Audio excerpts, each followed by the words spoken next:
Hello guys, this is Durga Prasad और मैं आपके बीच नेट जेआरएफ का क्वेश्चन आंसर सेशन लेकर फिर से उपस्थित हूँ आपके बीच। तो चलिए शुरुआत करते हैं। आपका क्वेश्चन है पहला, if the consumption function is C equal to 50 plus 0.75y then the average to save function shall be. इसका मतलब यह है कि यदि आपका कंजम्पशन फंक्शन इतना दिया हुआ है और आपसे एवरेज टू सेव फंक्शन यानी एपीएस पूछा जा रहा है आपसे, तो आपके ऑप्शन ये सारे हैं ए, बी, सी और डी। तो आइए देखते हैं कौन सा आंसर सही होगा इन चारों ऑप्शन में से। मैंने इसका आंसर का, हालांकि इसका आंसर निकालने का एक फार्मूला होता है, उसको मैंने यहाँ पर ड्रॉ किया और मैं आपको दिखा रहा हूँ। ये देखिए, से कंजम्पशन फंक्शन का फार्मूला होता है C equal to A plus B, equation number 1 है ये। और यहाँ पे ए जो है वो आपका ऑटोनोमस कंजम्पशन है, बी जो है आपका वो इंड्यूस्ड कंजम्पशन है और वाई जो है आपका इनकम है। तो ये जो बी है ऑलवेज डिपेंड अपॉन वाई, क्योंकि जैसे ही वाई इंक्रीज होता है आपका बी भी इंक्रीज होता है। आपको ज़्यादा पैसे मिलने पर और अधिक कमोडिटी की डिमांड करते हो, इसलिए ये स्लोप भी दिखाता है, डिमांड फंक्शन में स्लोप भी दिखाता है बी। और टोटल इनकम को हम दो भागों में बांटते हैं, सी प्लस एस, कंजम्पशन और सेविंग। क्योंकि हमें जितना पैसा मिलता है हम उसका टोटल पूरा कंजम्पशन ही नहीं कर पाते, कुछ पैसे बचा रखते हैं जाके फ्यूचर में, फ्यूचर डिमांड के लिए। ठीक है, तो मुझे यहाँ पे क्योंकि सेविंग निकालना है तो मैं इस y को इधर ट्रांसफ़र कर दिया, तो ये देखिए y माइनस सी हो गया और इक्वेशन नंबर 1, 2, 3 रेस्पेक्टिवली बन गया। अब देखिए फ्रॉम इक्वेशन 1 एंड 3, ये जो इक्वेशन 1 है सी की वैल्यू, मैं सी की वैल्यू को यहाँ पर रख रहा हूँ, ये सी की वैल्यू को मैं यहाँ पर रखा। तो ये देखिए ब्रैकेट में ए प्लस बी वाई, ये आपका सी की वैल्यू है वो हो गया। अब देखिए ब्रैकेट खुला ये, तो माइनस ए हो गया, माइनस बी और वाई। ठीक, मैंने वाई को रीअरेंज किया, वाई को वाई के साथ रख दिया। ठीक, और minus A minus B Y plus Y हो गया। फिर S equal to minus A, Y को प्लस था इसलिए यहाँ पर रख दिया, और B minus B Y exactly यहाँ पे है। अब मुझे कॉमन लेना है वाई, तो यहाँ से वाई लिया मैंने कॉमन, यहाँ बचा एक, यहाँ से वाई लिया तो केवल बी बचा। इस तरह से 1 माइनस बी वाई हो गया और टोटल जो सेविंग का फंक्शन है वो आ गया आपका S equal to minus A plus 1 minus B Y. Okay,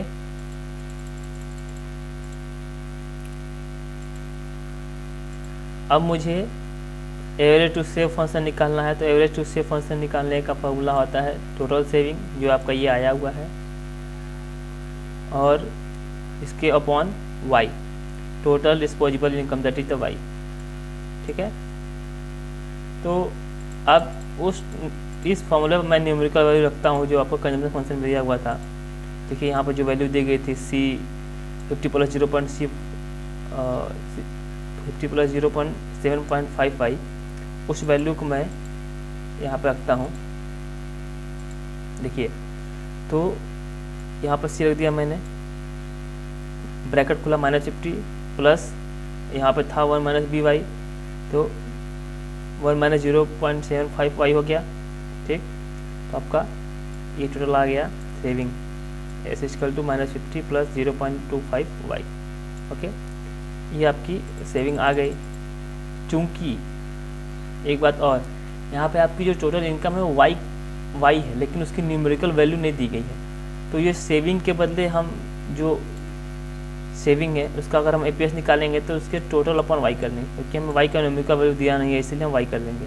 तो ये वाई और ये वाई दोनों कैंसिल हो जाएंगे, बचेगा केवल क्या, 50 अपॉन वाई। ओके, तो ये आपके ऑप्शन ये आ गए। देखिए एपीएस निकल कर आ गया 0.25 Y upon 50 minus upon 50 Y, ये आपके एपीएस आ गया। ठीक है, तो इस तरह से आपका जो ऑप्शन होगा इसमें वो डी होगा। ओके, ये आपका डी ऑप्शन होगा। सही आंसर आपका डी होगा क्वेश्चन नंबर 1 का। दूसरे क्वेश्चन की बात करें तो दूसरा क्वेश्चन असर्शन और रीजन पे है। असर्शन मतलब कथन और रीजन मतलब कारण।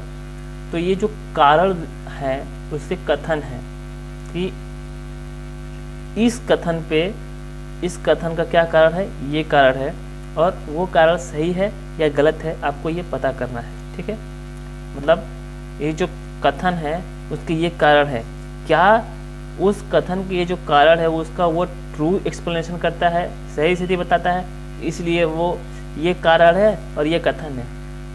तो इस कारण का ये कथन जो है वो क्या सही है या नहीं है, वही हमें उस आधार पर क्वेश्चन है। देखिए क्या लिखा है, in the following regression equation, एक रिग्रेशन इक्वेशन है जो y equal to a plus B X है and a source autonomous of y। ये जो आपका a है ना, यहाँ पे ये a इस a की बात कर रहा है, ठीक, and a source autonomous of y, autonomous of y। जैसा कि पहले मैंने बता चुका हूँ कि a जो है वो ऑटोनोमस कंजम्पशन होता है, b आपका इंड्यूस कंजम्पशन होता है, और x ठीक पुराने पैटर्न पे है ये। तो देखिए अब रीजन क्या बोल रहा है, if x equal to 0 then y equal to a। देखिए यहाँ पर अगर मैं x की वैल्यू 0 रख दूँ तो बीटा की जो भी वैल्यू होगी वो दोनों मिलके क्या होगी, मल्टीप्लाई होने पर 0 हो जाएगी। तो obviously y equal to a बचता है, ठीक, ये y equal to, hence a is a minimum value of y। ठीक है, तो y जो है वो a जो है वो y की मिनिमम वैल्यू हो जाती है, ऑब्वियसली जाहिर सी बात है। और क्या है, a जो है वो independent of any influence of x on y। ये जो y आपका है ना, इस पर ना x का कोई प्रभाव पड़ा ना x का y पर कोई प्रभाव पड़ा, ठीक, तो इंडिपेंडेंट है वो y। क्या है यहाँ पे, इंडिपेंडेंट है, ठीक। तो अब देखिए आपका ऑप्शन है 4, उसमें सही आंसर कौन है, both a and b are correct and r is a true explanation of a is a correct but r is a not correct explanation of a, c is a correct but r is a not correct, a is correct but r is incorrect but r is correct। ठीक है, आपका option a है, क्योंकि both a and b are correct and r is a true explanation of a। True explanation in the sense कि अगर x y 0 रखते हैं हम तो y इक्वल टू a आ रहा है, तो ये तो सही एकदम मैथमेटिकल एग्जाम्पल है और वो एकदम एग्जैक्ट है। ठीक है, तो ऑप्शन आपका ए होगा। अब देखिए moving on, question number 3, the order condition is. Order condition क्या होता है, जब हम इकोनोमेट्रिक्स में किसी वेरिएबल की आइडेंटिफिकेशन निकालते हैं तो उसमें ऑर्डर कंडीशन और एक और कंडीशन होता है, इसका नाम रैंक कंडीशन, दोनों का उपयोग किया जाता है। रैंक कंडीशन और ऑर्डर कंडीशन आप ऐसे समझिए, जिस तरह से पार्शियल डेरिवेशन में फर्स्ट ऑर्डर कंडीशन होता है और सेकेंड ऑर्डर कंडीशन होता है। फर्स्ट ऑर्डर कंडीशन आपका नेसेसरी कंडीशन होता है और सेकेंड ऑर्डर डेरिवेशन होता है वो आपका नेसेसरी सफिशिएंट कंडीशन होता है। इस तरह से ऑर्डर कंडीशन में भी ऑर्डर कंडीशन क्या है, वो नेसेसरी कंडीशन है, और जो रैंक कंडीशन होता है वो सफिशिएंट कंडीशन होता है। ठीक है, तो होता क्या है ऑर्डर कंडीशन में कि ऑर्डर कंडीशन वेरिएबल की एग्जैक्ट आइडेंटिफिएबिलिटी, अंडर आइडेंटिफिएबिलिटी और ओवर आइडेंटिफिएबिलिटी तीनों बता देता है, लेकिन वो लिनियरिटी नहीं बता पाता है, इसलिए हमें रैंक कंडीशन का यूज करते हैं। तो आपके ऑप्शन है, इसके रीजन, इसके पॉइंट मैंने पहले बता दिए हैं। आपके ऑप्शन देखिए, necessary and sufficient condition for identification, ये बिल्कुल नहीं है, क्योंकि नेसेसरी तो है लेकिन सफिशिएंट कंडीशन आपका रैंक कंडीशन होता है, तो ये गलत हो गया। देखिए बी क्या है, necessary but not sufficient condition for identification, ये ऑप्शन आपका सही है। और सफिशिएंट बट नॉट नेसेसरी, ये तो रैंक कंडीशन की बात करता है। फिर कंडीशन दैट इज नाइदर, ये तो और नहीं है। ठीक, तो आपका ऑप्शन क्या होगा, बी होगा। मूविंग ऑन क्वेश्चन नंबर 4, तो question is an agreement between two countries. यहाँ पे दो कंट्रीज हैं, maintaining a free trade area. Free trade area मतलब कि बिना किसी पासपोर्ट और बिना किसी वीज़ा के लोग आ जा रहे हैं, ठीक है, ट्रेडिंग करने के लिए। अ कॉमन एक्सटर्नल टैरिफ, दोनों देश एक समान रूप से अपने अपने प्रोडक्ट पे टैरिफ लगा रहे हैं, ठीक है। Free mobility of capital and labour, labour और कैपिटल जो आपके निवेश और लेबर हैं वो फ्रीली मूवमेंट कर रहे हैं बिना किसी वीज़ा, पासपोर्ट और बिना किसी इमिग्रेशन सर्टिफिकेट के, ठीक है। And degree of unification in the government policies and monetary policy, government की जो ही पॉलिसी बन रही है लेबर को लेकर के, इंडस्ट्री को लेकर के, आपकी मॉनेटरी पॉलिसी मतलब इंटरेस्ट रेट, CRR, SLR जो भी है बैंकिंग पॉलिसी है, वो दोनों क्या आ रहे हैं, सेम, दोनों कंट्री में सेम है, ठीक। तो अब क्या बोल रहा है, इस पॉलिसी को क्या बोला जाता है, ठीक है। तो आपके ऑप्शन है common market, free trade area, economic union, custom union.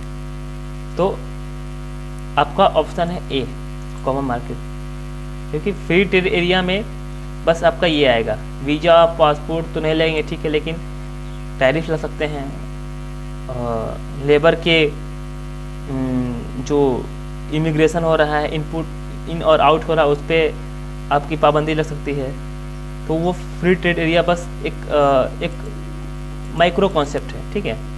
Economic union में क्या है कि इकोनॉमिक यूनियन एक ग्रुप ऑफ कंट्री बोलते हैं कि हम अपनी इकोनॉमी एक दूसरे के ऊपर डिपेंडेंट बनाते हैं, मतलब जो मान लीजिए कि 4 कंट्री है और उसमें डिफरेंट कम्युनिटी का प्रोडक्शन हो रहा है, तो एक दूसरे के ऊपर आत्मनिर्भर रहते हुए वो आपस में ट्रेडिंग करते हैं, तो इस तरह से उनका इकोनॉमिक यूनियन बनता है और उनकी करेंसी जो है कि सेम रहती है, ऐसे एक यूरोपियन यूनियन है, ठीक है। और कस्टम यूनियन में फिर आ जाती है वही बात जो कस्टम ड्यूटी से रिलेटेड होता है, ठीक। एक ग्रुप ऑफ कंट्री होता है, उसका कस्टम जो टैक्स होता है वो सेम होता है, ठीक।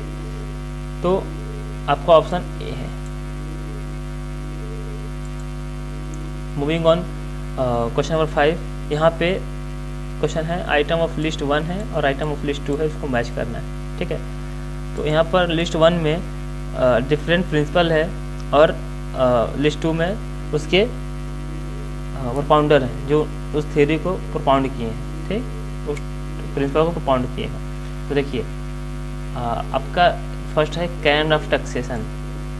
इस कैनन ऑफ टैक्सेशन को किसने दिया था, यूके हिक्स ने। पहला क्या है, 2 है। और कैनन ऑफ पब्लिक एक्सपेंडिचर किसने दिया था, एडम स्मिथ ने, ठीक। इफेक्टिव इंसिडेंस ऑफ टैक्स किसने दिया था, पिंडले सिरास ने। And benefit received approach of public expenditure किसने दिया था, एरिक लिंडन ने। तो आपका ऑप्शन हो जाएंगे पहला का दूसरा है और दूसरा का पहला है। तो आपके ऑप्शन है पहला का दूसरा है और दूसरे का पहला है, तीसरा चौथा सेम है, तो आपके ऑप्शन ए है, ठीक। अब देखिए मूविंग ऑन, क्वेश्चन नंबर 6 है कि the value of आउंड input use by a firm in its आउन प्रोडक्शन प्रोसेस, मतलब कि वैल्यू, कीमत, जो उसकी कीमत है उसकी वैल्यू है ऑफ आउंड इनपुट, अपने खुद का जो इनपुट लगाया जा रहा है, इनपुट मतलब कैपिटल, लेबर, एंटरप्रेन्योरशिप और लैंड, ठीक है। यूज्ड बाय अ फर्म, एक फर्म के द्वारा खुद का लगाया जा रहा है इनपुट में 4 चीज़ आ गए, कैपिटल, लेबर, एंटरप्रेन्योरशिप और लैंड, ठीक है। इन इट्स आउन प्रोडक्शन, अपने उत्पादन के लिए, ठीक है। उस प्रोसेस को क्या कहा जाएगा, उस प्रोसेस को, उस पर जो कॉस्ट लगेगा उसको क्या कहा जाएगा। तो यहाँ पे देखिए वैल्यू लिखा है ना, द वैल्यू ऑफ आउन, तो उस वैल्यू क्या कहा जाएगा, देखिए एक्सप्लिसिट कॉस्ट। एक्सप्लिसिट कॉस्ट वो कॉस्ट होता है जब बाहर से रॉ मटेरियल, इकोनॉमी के मतलब उस इंडस्ट्री से बाहर से कोई रॉ मटेरियल और लेबर, फिर कोई अगर हम एक्सपर्ट हायर करते हैं तो उस पर लगने वाला कॉस्ट क्या होता है, एक्सप्लिसिट कॉस्ट होता है। इम्प्लिसिट कॉस्ट क्या होता है, खुद का, अगर मान लीजिए कि जो फर्म का ओनर है अपने आप को खुद को लेबर ग्रुप में प्रयोग कर रहा है, खुद की मैनेजिंग कर रहा है, खुद का मशीन चला रहा है, तो वो इम्प्लिसिट कॉस्ट आता है। इम्प्लिसिट कॉस्ट मतलब कि with in the cost Baird with in the industry, ठीक है, तो वो इम्प्लिसिट कॉस्ट होता है। और आपका ऑप्शन बी यही सही है। वेरिएबल कॉस्ट वो कॉस्ट होता है जो प्रोडक्शन के साथ साथ बढ़ते रहते हैं, और फिक्स्ड कॉस्ट वो कॉस्ट होता है इसमें आप कोई without producing a single unit आपको वो कॉस्ट देना पड़ेगा। ठीक है, आप कोई प्रोड्यूस करे या ना करे कोई चीज़ तो वो कॉस्ट लगेगा, तो वो क्या होता है, फिक्स कॉस्ट होता है। ठीक, अब देखिए नेक्स्ट क्वेश्चन क्या है, factor endowment theory is also known as. ठीक है, श्रम की उपयोगिता, श्रम की शक्ति बढ़ाने के जो प्रिंसिपल्स या थ्योरी दी गई थी उसको और किन नामों से जाना जाता है? तो आपका ऑप्शन है A modern theory of international trade and D factor proportion theory of international trade. ये classical theory of international trade Adam Smith का है, कंपैरेटिव एडवांटेज और लीस्ट कॉस्ट, ठीक है, थ्योरी जो है रेसिप्रोकल डिमांड थ्योरी, ये भी एक, ये चूंकि दूसरे इसके थ्योरी जो मतलब दूसरे इकोनॉमिस्ट हैं तो ये फैक्टर एंडोमेंट थ्योरी में नहीं आती है। आपका ऑप्शन है ए और डी, तो आपका ऑप्शन यहाँ पर आएगा सी। ठीक, ए एन डी। देखिए क्वेश्चन नंबर 8 क्या है, gross physical deficit of the state government is financed by. Gross physical deficit है और किसी राज्य की ग्रॉस फिजिकल डेफिसिट है, अगर किसी राज्य में ग्रॉस फिजिकल डेफिसिट सस्टेन करती है, वहाँ पे होती है, तो उसको कौन फाइनेंस करता है, वो कैसे उस वित्त के घाटे को भरा जाएगा? आपके ऑप्शन है market borrowing, printing currency, loans from central government and external borrowing. तो printing currency and loans, external borrowing, ये जो दोनों चीज़ें हैं स्टेट गवर्नमेंट नहीं कर पाएंगी, नहीं कर सकती। प्रिंटिंग ऑफ करेंसी सेंट्रल का अधिकार होता है, केंद्रीय जो सरकार होती है वो कर सकती है, और एक्सटर्नल बोरोइंग देश से बाहर के जो कर्ज लेने की बात होती है वो सिर्फ केंद्र सरकार कर सकती है। तो आपके ऑप्शन बचते हैं सिर्फ मार्केट बोरोइंग, वो मार्केट से पैसा उठाए, और loans from central government, market से या कोई और बैंकों से पैसा ले करके उस आपके घाटे को पूर्ति करना मार्केट बोरोइंग में आ जाएगा, और जो आप सेंट्रल गवर्नमेंट से भी लोन ले सकते हैं। ठीक, तो आपके ऑप्शन ए और सी हो गए। आपके ऑप्शन क्या है, ए और सी, मतलब सी ऑप्शन है। देखिए यहाँ पे आपके सी कंजम्पशन फंक्शन फिर से आ गए, वाई ये आपका इनकम हो गया 100, और जी मतलब 56। तो पूछ रहा है कि यहाँ पर देखिए कंजम्पशन सी लिखा हुआ है, टर्मिनोलॉजी, आई इन्वेस्टमेंट को डिनोट करता है, जी गवर्नमेंट एक्सपेंडिचर और वाई इनकम को। तो पूछ रहा है which one of the following is the value of equilibrium income. आपके इक्विलिब्रियम इनकम का वैल्यू कौन सा है जो ऑप्शन में दिए गए हैं? आपके चारों ऑप्शन में से आपका ऑप्शन कौन सा होगा ये देखते हैं। देखिए यहाँ पे फॉर्मूला होता है नेशनल इनकम का, Y equal to C plus I plus जे जी।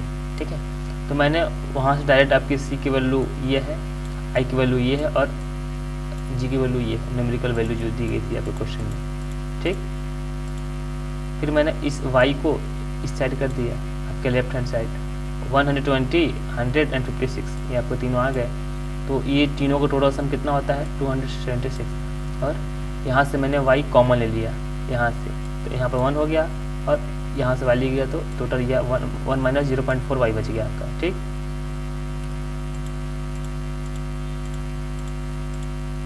तो यहाँ पे 1 में से 0.4 घटेगा तो 0.6 वाई आएगा, और ये आपका सम ये। तो मुझे वाई की वैल्यू निकालनी है, तो मैं इसको इसके अपॉन कर दूंगा, डिवाइड कर दूंगा, तो 276 अपॉन 0.6 आपका वाई इक्वल टू कितना आ गया 460। ठीक, तो आपके ऑप्शन कौन से होंगे? आपका ऑप्शन होगा 460 यानी बी ऑप्शन है। ठीक, अब देखिए क्या है 10 number question, in calculating the buoyancy of tax, ठीक, वी कंसीडर। ठीक है, तो क्वेश्चन ये बोल रहा है कि टैक्स की बुओयेंसी की हम कैलकुलेट उसकी गणना करते समय क्या क्या बात को कंसीडर करते हैं। देखिए टैक्स की बुओयेंसी क्या होती है, जीडीपी में, आपके जीडीपी में वृद्धि होने के पश्चात आपके टैक्स पेयर या टैक्स पेइंग की कैपेबिलिटी में कितनी वृद्धि हो रही है, उसको हम बुओयेंसी ऑफ टैक्स कहते हैं। मान लीजिए कि जीडीपी में 1% का बढ़ोतरी होने के बाद 0.5% के रेट से टैक्स पेयर और टैक्स के कैपेबिलिटी में वृद्धि हो रही है लोगों के, तो वो उसकी बुओयेंसी है। ठीक, उसको कैलकुलेट करते हैं। तो उसको कैलकुलेट करते समय हम किन किन बातों का ध्यान रखते हैं, ये आपके ऑप्शन है, ओनली ऑटोमेटिक चेंज को हम कंसीडर करते हैं, या फिर ओनली डिस्क्रिशनरी चेंज को कंसीडर करते हैं, या फिर बोथ या नाइदर ए और बी। ठीक है, तो ये देखते हैं ऑप्शन कौन सा होगा आपका। तो आपका ऑप्शन सी होगा, ए एंड बी।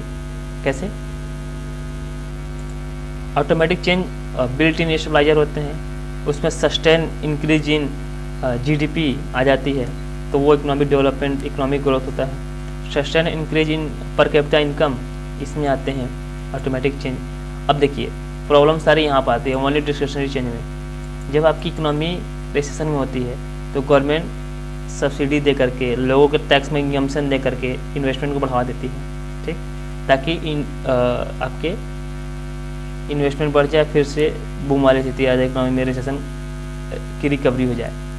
अब दूसरी स्थिति क्या है कि अगर मार्केट में इन्फ्लेशन है, इकोनॉमी में इन्फ्लेशन है, तो वो टैक्स बढ़ा देती है, टैक्स की रेट बढ़ा देती है, जिससे लोगों के पास जो अपहोल्डिंग मनी है वो सरकार के पास आ जाए, और बैंकों में इंटरेस्ट रेट बढ़ा देती है, ताकि जो कॉमन पीपल के पास जो मनी है वो बैंकों में ट्रांसफ़र हो जाए। तो ये जो ट्रांसफरिंग का काम होता है वो डिस्क्रिशनरी फिस्कल पॉलिसी के माध्यम से होता है। ये गवर्नमेंट की पॉलिसी है, हर 3 महीने पर उसकी स्क्रूटनी की जाती है, तो वो इसमें आते हैं और इसको डिस्क्रिशनरी फिस्कल पॉलिसी बोला जाता है।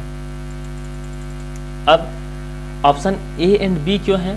क्योंकि ऑटोमेटिक चेंज तो आपका उसको कंसीडर किया जाता है क्योंकि ये लॉन्ग रन प्रोसेस है, और ये आपका क्या है, शॉर्ट रन प्रोसेस है। ओनली डिस्क्रिशनरी चेंज ये शॉर्ट रन प्रोसेस है। तो शॉर्ट रन प्रोसेस जो है, ये जो प्रोसेस है ये वाला, ये भी तो इसका पार्ट ही है। मान लीजिए कि हमें 1 साल के टैक्स बुओयेंसी निकालना है, 1 साल में के जीडीपी में कितने हमारे टैक्स पेयर बढ़े, तो पता चलेगा बीते 3 महीनों में, तीसरे क्वार्टर में जो है कि आपकी इकोनॉमी रिसेशन में गई थी, तो वहाँ पर जो डिस्क्रिशनरी फिस्कल पॉलिसी लगाई गई थी उसको भी तो आप कंसीडर करेंगे ना। तो इस तरह से आपका ऑप्शन सी होगा, both and A and B. Okay, तो इस तरह का आपके आज का सेशन पूरा हुआ, और thank you for being with us.